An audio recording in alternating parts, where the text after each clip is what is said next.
notre Dieu soit béni, qui nous a réunis une fois de plus. Je connais mes brebis et mes brebis. J'attends ma voix. Aujourd'hui, je compte sur le Saint-Esprit pour nous aider à comprendre, même là où le frère Christian n'est pas arrivé à expliquer. Amen. Amen. Parce que c'est lui seul qui sonde le cœur et le rend. Amen. Je ne sais pas parler de moi. Amen. Amen. Sans plus tarder, nous allons ouvrir les livres, la Bible dans le livre 1 Pierre 2, 3 à 6. L'honneur pour vous qui croyez, mais pour les incrédules, la pierre qu'ont rejetée ceux qui bâtissent est devenue la principale de l'homme. Amen. Amen. Amen. C'est soutien. Merci. Donc, ici, l'apôtre Pierre, tu invoques l'Éternel, il t'entendra. Cependant, ce qui concerne se rapprocher de lui, ça demande référence.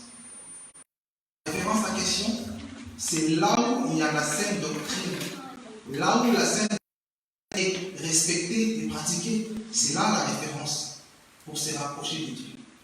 Je vais donner un exemple. Il y a beaucoup de gens qui vont à l'église pour pouvoir se rapprocher de Dieu. Ils vont pour se rapprocher de Dieu parce que, voilà, il faut venir à l'église, prier Dieu. Cependant, ces gens-là, lorsqu'ils vont à l'église pour se rapprocher des personnes, par exemple, peut-être de la femme du pasteur ou du pasteur, là, il ne s'est pas rapproché de Dieu parce qu'il faut venir à l'église et il a le pasteur, il s'est fait l'ami du pasteur en point qui se rapproche de Dieu. Non, ça, c'est se rapprocher du pasteur. Se rapprocher de Dieu, il faut aller là où il y a la saine doctrine et pratique. Parce que si la saine doctrine est respectée et pratiquée, le pasteur en question ne voudra pas que tu viennes dormir à l'église sans que ton mari soit au courant. Amen. Tu ne peux pas aller voir un pasteur, parce qu'aujourd'hui les pasteurs ils ont des habilitations, beaucoup plus en Afrique chez nous. Ils ont des habilitations, ils sont devenus des médecins. Bon, dans son bureau, il y a quand même un lit, il y a aussi un lit à côté. Tu te rends dans le bureau du pasteur médecin, mais ton mari ne sait pas. Tu te crois rapproché de Dieu, mais tu t'es rapproché du pasteur. Amen. Se rapprocher de Dieu n'est pas aussi venir à l'église. Venir à l'église, c'est bon, c'est bien. Non pas, je nous encourage. Et il y a aussi, il faut lui être disponible. Pourquoi j'ai dit ça? Quelqu'un peut être présent dans l'église, il peut être là, mais il n'est pas présent. En fait, ses pensées, à l'intérieur de lui, il n'est pas là. Dieu travaille avec des bases disponibles. Quand tu viens à l'église, il faut aussi lui être disponible de tout ton cœur, de tout ton âme, être là disponible pour Seigneur. Je dis ça pour pas parce que moi-même en Afrique, j'ai déjà chassé les démons des voyages des pensées. Tu es à l'église, tu pries, tu n'arrêtes pas de prier, là, tu es à fond, tu es entré dans les profondeurs. À un moment donné, tu te rends compte que je n'ai pas encore béni la vie. Et il est fort possible que la barrière t'attende devant l'entrée de la parcelle. Tu commences à réfléchir. À un moment donné, tu te rends compte que tu es à l'église, mais tu commences à réfléchir ailleurs. Je n'ai rien à chasser les démons des voyages de pensée. Je chasse. Mais avant même les cultes finissent, ça revient encore. J'ai compris que c'est la chair qui les fait. Parce que la chair, il se tracasse. Qu'est-ce que je vais faire demain? Je vais manger quoi demain? Je dormirai où? Amen. Ce n'est pas forcément les démons. Venir à l'église, il y a des gens qui viennent à l'église par rituel. Tu viens à l'église parce qu'on sait que non, le frère, il occupe le poste tel. Et il vient, mais il a ses pensées à l'extérieur. La Bible dit, il faut que celui qui se rapproche de Dieu croit que Dieu existe. Amen. Et il est le rémunérateur de tous ceux qui le cherchent. Amen. Tu ne peux pas venir vers Dieu, tu ne sais pas vraiment qui il est. Amen. Amen. Il faut venir devant Dieu, se rapprocher de Dieu. Quand on dit se rapprocher de Dieu, c'est se rapprocher de là où les Écritures, la sainte doctrine est respectée et pratique. C'est ça, se rapprocher de Dieu. Sinon, on n'aurait pas des cas aujourd'hui qu'on a dans notre communauté. Je vais citer beaucoup plus nos communautés. Dans nos communautés, les choses qui se passent dans les églises, si seulement les gens venaient pour respecter la sainte doctrine, on n'aurait pas eu à avoir des problèmes qu'on a aujourd'hui. Aujourd'hui, ce matin, je vais inviter frères et sœurs et nous rapprocher des dieux, corps et âme, en esprit, sans pourtant réfléchir, sans pourtant tenir compte de nos problèmes. S'il y a des voyages de pensée, si quelqu'un a des problèmes, si quelqu'un a des soucis ici, pendant qu'on est là, je sais, moi aussi, ça m'est déjà arrivé. Ils sont ailleurs. Mais j'ai compris quelque chose. Quand chaque fois ça revenait, je disais, l'Éternel Yahweh prendra soin de nous. Et je m'abandonne encore beaucoup plus dans la profondeur. C'est ça que je vis à chacun de nous. Verset 4 de la Bible dit, parce que dans ce passage, dans la lettre, ce livre est vraiment bien expliqué. C'est bien clair.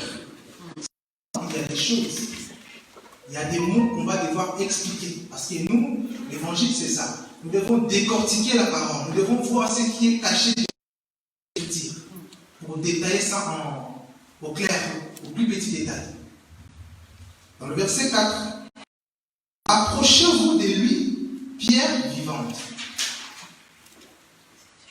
Approchez-vous de lui, pierre vivante. J'aimerais expliquer ce que c'est pierre vivante. Il ne faut pas réfléchir à gauche à droite. Quand on parle de pierre vivante, le pierre vivante, c'est toi qui es là. Est-ce que quelqu'un me croit? Amen. Le pierre vivant, c'est toi qui es là. C'est moi. Les pierres vivantes, c'est nous, les nations. Vous savez, dans Luc 19:40, Jésus est entré à Jérusalem. Le peuple les a acclamés. Ils acclamaient. C'est pendant les docteurs de la loi, ils sont venus répondre à Jésus, dire sinon, dis à ces gens de se taire. Amen. Quelle était la réponse du Seigneur? Jésus a dit, si ils se taisent, le pierre. Comment est-ce que le pierre criera? J'imagine que ce n'est pas le pierre. C'est toi et moi les nations. Pourquoi? Parce que Jésus-Christ est la parole de Dieu faite chair. Et la Bible dit, la parole de Dieu est comme la pluie qui tombe du ciel, qui n'est pas sans avoir fait son effet. Donc cela veut dire, lui qui est la pluie, il est descendu sur terre. Si Israël ne veut pas croire, nous les nations, il n'y a pas de souci. D'ailleurs, on est là. Amen. Donc si Israël ne veut pas adorer, nous allons adorer. Si Israël acclamer, nous allons acclamer. Il ne faut pas réfléchir ailleurs, gauche à droite. La Bible dit, venez, pierre vivante rejetée par nous. Dans le langage de la Bible, quand on parle de l'homme, d'abord Israël. Amen. L'homme, c'est d'abord Israël. Les païens, les incirconcis, les non, ils étaient considérés comme les animaux de tout. Réfléchissez dans Matthieu 15, à partir du verset 24 au 26. Il y a une femme qui est venue demander secours à Jésus parce que sa fille était tourmentée de démons. La fille a demandé que Jésus puisse guérir sa fille. Quelle était la réponse? Arrêtez cette dame de demander de la guérison. La guérison, c'est quelque chose d'abstrait. On le vit. Ce n'est pas palpable comme ça pour manger. Mais Jésus les répond comme si quelqu'un qui est venu demander à manger. Il dit, il n'est pas bien de donner la nourriture des enfants aux chiens. Amen. C'est écrit comme ça. Il n'est pas bon de donner la nourriture des enfants aux chiens. La personne qui est venue demander la guérison, sa fille, on lui répond, il n'est pas bon de donner la nourriture des enfants aux chiens. Ça. Cette femme était étrangère. C'était une femme cananéenne. Si vous voulez encore un autre exemple, dans 1 Corinthiens 14, j'imagine, la Bible dit l'homme animal ne reçoit pas les choses spirituelles. Ce n'est pas contre l'humanité que je dis ça. Il ne faut pas me porter là-dessus. De la mort d'un païen, de quelqu'un qui n'a pas Jésus, c'est à peu près pareil qu'un poulet qui est mort à l'abattoir. Amen. Tu reviens. Mais avec Jésus, tu vivras. Donc c'est ça en fait. L'homme, c'est d'abord Israël. Nous les païens, des nations, nous étions des païens. Nous n'avions pas part, nous n'avions pas part au Christ. C'est pour ça que nous n'étions pas privilégiés. Est-ce que quelqu'un me comprend? Un animal est toujours déprivilégié par rapport à l'autre. La réponse de Jésus explique. On ne donne pas la nourriture des enfants aux chiens. Tout simplement parce que c'était une femme étrangère, c'était une Canadienne. Amen. Dans le verset 5, la Bible dit 4, voilà. Édifiez-vous pour former une maison spirituelle, un saint sacerdoce afin d'offrir victime spirituelle agréable à Dieu par Jésus-Christ. Amen. Amen. Que veut dire une victime spirituelle? On ne demande pas de commettre un crime. Vous savez bien que la victime, un victime, c'est celui qui est frappé ou tué par quelqu'un. Amen. Maintenant, on nous demande de nous faire nous-mêmes une victime spirituelle. Cela veut dire, un victime spirituel, c'est quelqu'un qui fait des choses qui honorent Dieu de tout son corps et âme. En s'approchant de la parole, Jésus lui-même prend soin de tuer en toi le vieil homme. C'est lui le victime. Romains 6 parle du vieil homme. Le vieil homme, c'est l'homme du péché. L'homme pécheur qui réside chaque homme. On est né avec. Nous sommes nés avec cet homme-là. C'est monsieur-là sur chacun de nous. C'est un héritage qu'on a obtenu de notre grand-père avant. On est bien d'accord? Donc, en se rapprochant de Dieu, Jésus prend soin de tuer l'homme, le vieil homme du péché dont on parle dans Romains 6. On peut voir ça? Romains 6. Disons. Sachant que notre vieil homme a été crucifié avec lui, afin que le corps du péché fût détruit, pour que nous ne soyons plus esclaves du péché. Amen. Le vieil homme, une fois il est tué, il est crucifié, c'est lui les victimes. Donc du coup, il te laisse tranquille. Étant donné que cet homme, ce vieil homme veut partie de toi, parce que c'est la chair. Donc du coup, tu es une victime. Jésus a frappé une partie de toi. Donc tu t'es fait victime, a dit. Là, le reste de tout ton être peut bien servir le Seigneur en faisant des choses qui honorent son nom. Amen. Donc c'est de ces façons que je voulais partager avec vous cette parole. Jusque-là, quelle est la pensée de l'Éternel? Parce que je suis en train de descendre petit à petit expliquer le verset. Maintenant, il y a une pensée que Dieu m'a mis à cœur que nous puissions partager ça ensemble. À partir dans le passage de 1 Pierre 2, 3, vous avez dit. Il s'agit de quoi? Ici, on nous demande de nous rapprocher de Dieu. Une fois goûté que le Seigneur est bon, nous devons nous rapprocher de lui. La pensée de Dieu est quiconque rencontre le Seigneur et constate que le Seigneur est bon, qui se rapproche beaucoup plus davantage, qu'il cherche Dieu en profondeur. Pourquoi? Parce que Dieu trouve son plaisir en cachant les choses. La connaissance n'est pas facile. Quand je dis pour se rapprocher de Dieu, il demande non seulement la présence, mais il faut aussi lui être disponible. Tu peux être là, mais tu n'es pas disponible. Tu peux être à la maison, mais tu n'es pas disponible. Comment tu vas entrer dans la profondeur pour aller chercher, lire la parole? J'aime beaucoup, j'apprécie beaucoup les comportements de nos frères à des témoins des dessins. Seulement un seul comportement. Vous savez, c'est lequel? Lorsqu'il y a dans les églises, lorsqu'il y a même un petit gamin comme ça qui vient à l'église, ils font tout pour imprégner leur doctrine dans le petit. Est-ce que vous voyez? Ils enseignent même aux plus petits leur doctrine, bien que c'est des brochures, mais ils font quand même en sorte que les petits, même si les petits, parce que je vois ça tu es en Angola, tu te balades, il y a un petit qui vient, mon vieux, je vais parler avec toi. Je dis, bah, vas-y, parle. Il commence à parler. On remarque que les petits là, il sait ce qu'il dit. Bien que c'est des brochures, honnêtement. J'aimerais bien que nous puissions avoir le temps de nous instruire dans la parole. Parce que s'approcher de Dieu, quand on nous demande de nous approcher de Dieu, il est question d'entrer en profondeur pour chercher la connaissance. La connaissance est cachée dans la parole, il est caché.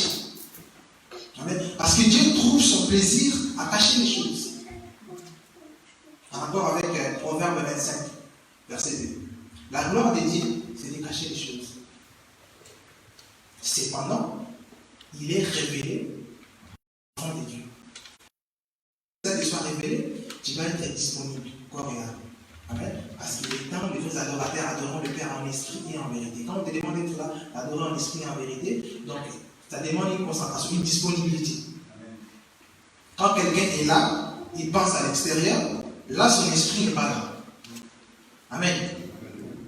Dans le verset 6, les versets 6 nous projettent les livres d'Ésaïe. J'ai beaucoup aimé la version des 7 d'Ésaïe. Frère Gloire lit le verset 6, comme ça moi je vais lire la version d'Ésaïe. Car il est dit dans les Écritures, voici je mets en Sion une pierre angulaire, choisie, précieuse, et celui qui croit en elle ne sera point confus. Amen. C'est le même qui est répété dans le livre d'Ésaïe 28, verset 16. C'est pourquoi ainsi parle le Seigneur, l'Éternel. Voici j'ai mis pour fondement en Sion une pierre éprouvée, une pierre angulaire, des prix solidement posés. Celui qui le prendra n'aura point hâte de fuir. Amen. La Bible dit, voici j'ai mis pour Sion une pierre. Avant j'ai dit que ce livre de Pierre regarde beaucoup plus nous les nations. Je n'ai pas dit qu'Israël même ne peut pas lire. Aujourd'hui nous sommes les nations. Ceci c'est bien, c'est vraiment adressé à nous. Regarde, la Bible dit, j'ai mis pour fondement une pierre en Sion. Remarquez que Sion était une montagne dans la ville de Jérusalem. Ces montagnes-là, pour les habitants de la ville, c'était s'assurer la présence et la bénédiction de Dieu. Parce que la Bible dit, le salut sera dans la montagne de Sion. Sion veut dire lieu élevé. C'est le mot Sion, lieu élevé. Amen. Vous êtes d'accord? Lieu élevé. Maintenant, vous allez remarquer que quand Dieu dit, voici j'ai mis pour fondement une pierre en Sion. Cela veut dire, voici j'ai mis en Jésus la parole. Parce que le fondement là, c'est la parole que Dieu a mis en Sion. C'est pas veut dire lieu élevé. Quand la Bible dit, le salut viendra de Sion. Cela veut dire, le salut viendra de celui qui est élevé. Amen. Amen. La Bible le confirme. C'est pourquoi Dieu l'a souverainement élevé. Il a donné les noms au-dessus de tous les noms. Donc le salut vient de celui qui est élevé, qui est notre Seigneur Jésus-Christ. En lui, Dieu a mis la parole, fondément, solidement éprouvé. C'est lui qui s'appuie en Jésus, n'aura pas hâte de fuir. C'est quand même bizarre. Quand j'ai lu ça, ça m'a fortifié. J'ai beaucoup aidé. Ça m'a beaucoup aidé. Maintenant, quand j'ai regardé la télé, j'ai vu un jeune homme qui était fier de lui, pourquoi? Parce qu'il a passé de la vie à la mort. Nous sommes contents que Christ nous ait sauvés de la mort à la vie. Mais lui, il est content parce qu'il explique sa vie. Il disait quoi? Moi, quand j'étais petit, j'allais à l'église. J'ai chanté même dans le choral. Mais aujourd'hui, je suis devenu missionnaire profane. Il a cité les noms dans l'église auquel il priait avant au Congo. C'est un pasteur qu'on connaît tous. Mais aujourd'hui, il est missionnaire profane. Je me suis dit, mais tiens, c'est lui qui s'appuie à la parole. On n'aura pas de fouiller.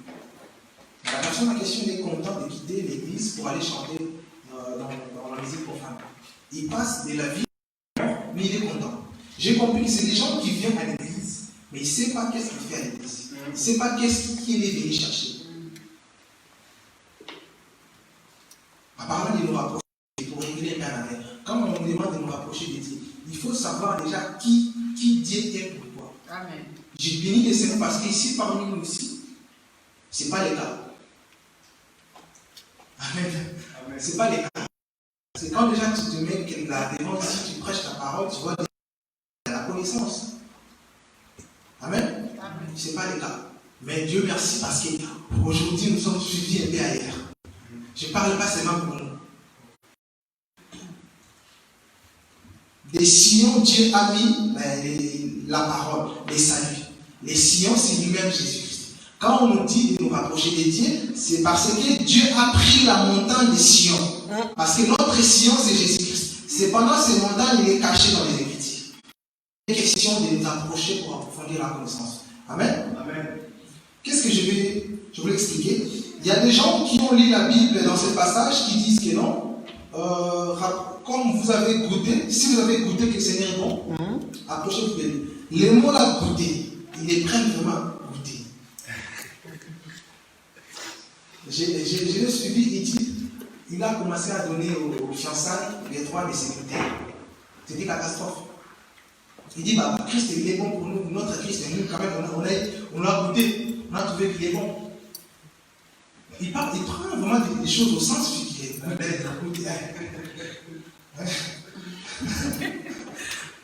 Du coup, dans son église, il a permis aux fiancés de se goûter. Il dit, il faut goûter. Parce qu'elle me dit, si vous avez goûté. Amen. J'aimerais qu'on partage un passage dans le livre Exode. C'est un passage qu'on connaît, Exode 16, verset 14 à 15. Exode 16, c'est ça? Oui. 14. Alors, on commence en écriture. Voilà.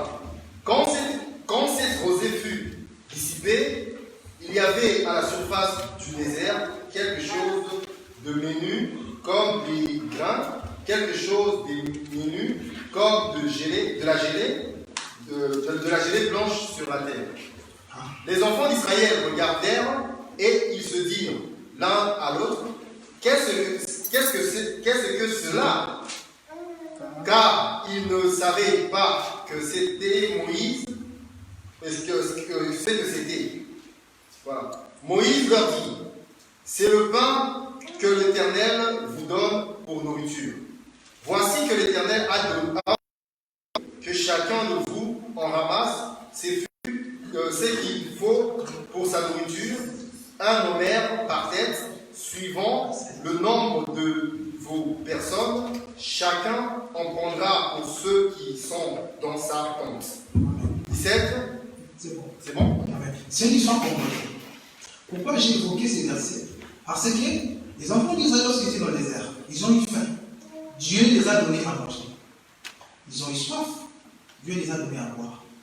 Quand même que la Bible déclare que le pain qu'ils ont mangé, c'est révèle Jésus-Christ, le véritable pain caché. Le pain qui donne la vie. Parce qu'Israël a mangé le pain, et il a continué dans l'incrédulité.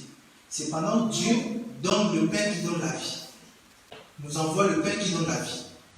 Livre des Corinthiens 3-4 déclare que les Israël ont dit c'était Christ lui-même et que ces rochers-là les suivi. Cependant, il n'est pas question de goûter comme ça à la bouche. Si c'était le cas, la Bible dit rapprochez-vous de lui si vous constatez que le Seigneur est bon. Israël, ils ont goûté le pain. Quand bien même les gens le pain là, ils ne savaient pas ce que c'est. Ils se sont posé la question qu'est-ce que c'est? En hébreu, ça dit mankou. Aujourd'hui, nous prenons la définition de la manne pour définir ce qu'Israël a mangé. Jusqu'à présent, ils n'ont pas trouvé ça ailleurs. Jusqu'à présent. Donc, ceux qu'ils ont vu pour la première fois, ils ne savaient pas ce que c'était. Ils se sont dit mankou. Nous, pour comprendre, on a pris le pain, on l'appelle la manne. Donc, ils savaient la première fois, le premier jour de goûter le pain là. Cependant, on ne peut pas dire que ces peuples ne se sont pas rapprochés de la loi. Amen. Ils étaient plongés dans la loi. Ils en ont même fait leur doctrine. Amen. Mais le problème, c'est quoi? Le problème d'Israël, il a accepté la loi de Moïse.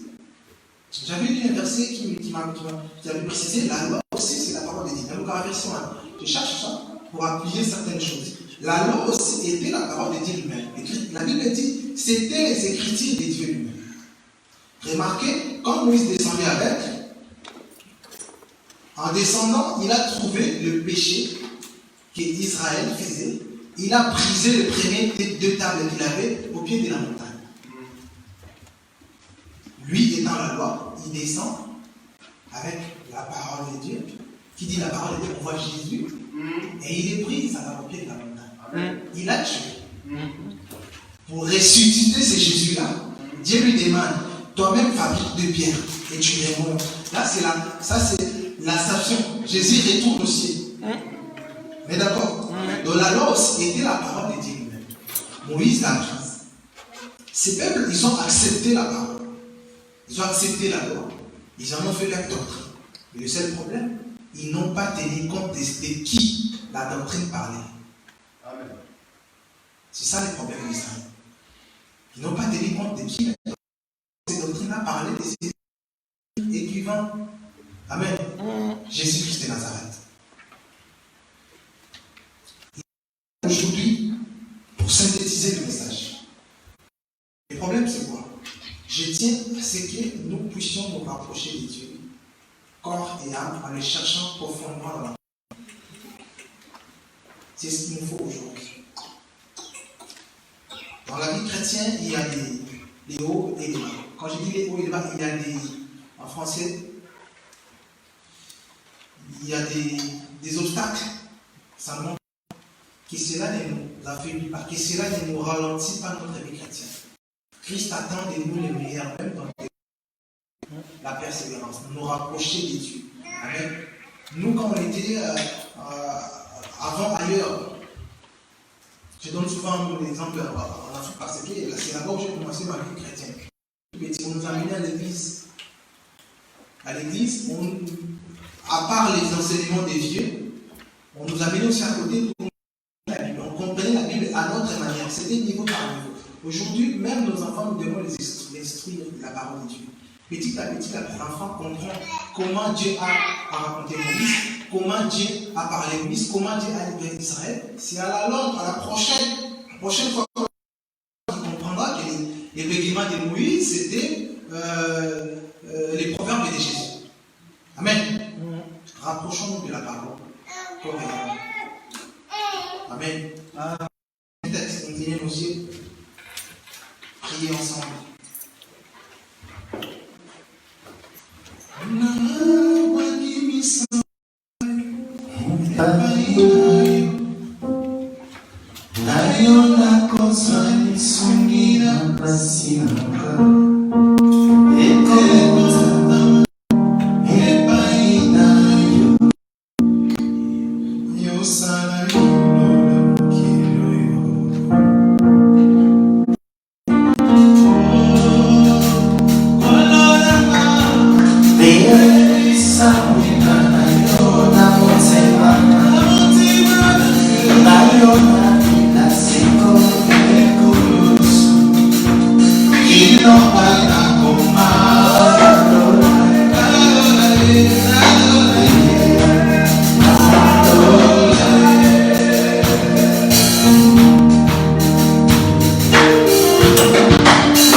Qu'il t'aide à te rapprocher de lui profondément, que tu le cherches dans la prière.